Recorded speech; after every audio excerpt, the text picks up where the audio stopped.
ఈ జిల్లాలో చాలా ఘటనలు జరుగుతున్నాయి, కానీ అధికార యంత్రాంగం మాత్రం పట్టనట్టుగా వ్యవహారం ఉంది.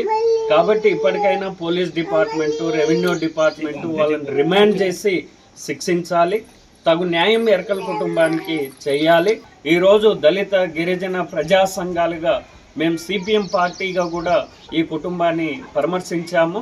తక్షణమే ఈ చర్యలు ప్రభుత్వం చేపట్టాలి. చేపట్టకపోతే మేము ప్రజాక్షేత్రంలోనే తేల్చుకోవాల్సినటువంటి పరిస్థితి వస్తుంది. కాబట్టి ఇప్పటికైనా డిఎస్పీ గారు, రెవెన్యూ యంత్రాంగం, పోలీస్ యంత్రాంగం ఖచ్చితంగా దీంట్లో జోక్యం చేసుకొని వాళ్ళపైన చట్టపరమైన చర్యలు తీసుకోవాలి. పర్సనల్గా ఈ జిల్లా ఎస్పీ గారు ఈ యొక్క ఇష్యూని టేకప్ చేయాలి.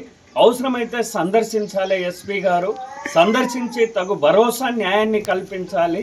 ఎరకల కుటుంబానికి మేమున్నామన్నటువంటి ధైర్యాన్ని పోలీసు, రెవెన్యూ ఇవ్వాలి. అటువంటి పద్ధతులలో మీ యొక్క యాటిట్యూడు, మీ యొక్క చర్యలు ఉండాలంటటువంటిది ఈ సందర్భంగా జిల్లా యంత్రాంగానికి డిమాండ్ చేస్తూ